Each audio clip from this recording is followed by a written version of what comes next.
Ng Blender, Jojo R. Gallanta, San Esteban Rizal, Nueva Ecija.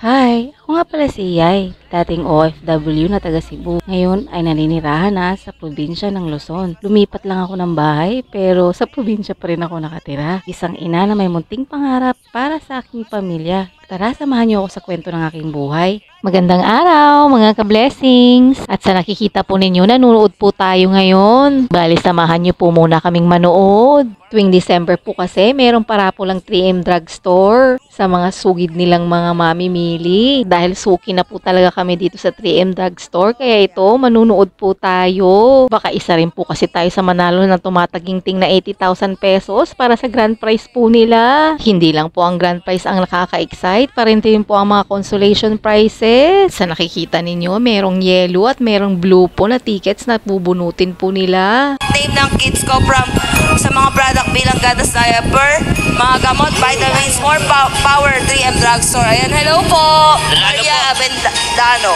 Sa blue ticket ng Blender, Jojo R. Gallanta, San Esteban Rizal, Nueva Ecija.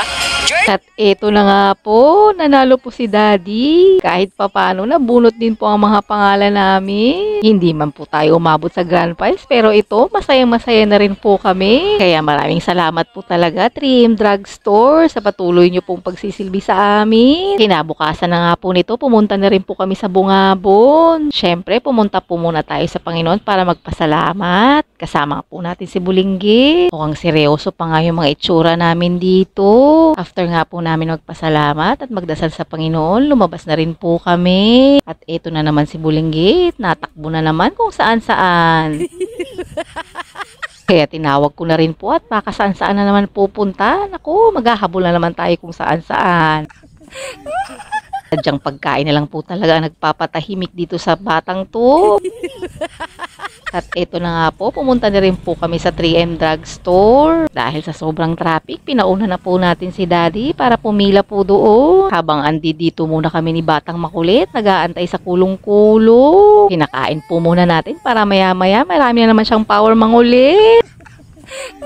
At di nga po talaga tayo nagkamali. Marami po talagang nakapila. Sunod-sunod na po kasi yung mga nagkiklaim na mga prices nila. Sa nakikita ninyo, may nagclaim na po ng washing machine. At syempre, may bata naman pong nangungulit at nakakain na po. Ayan, bine-verify na rin po at pumipirma na rin po si Daddy para po doon sa prices na nakuha niya. Habang pumipirma si Daddy, ito, mega po support lang po muna tayo at nanunood at tumitingin po sa kanya. Habang may isang bata na naman dito nagtatalon-talon para mangulit. Sa wakas, kinuha na rin po ni ate yung premyo ni Daddy.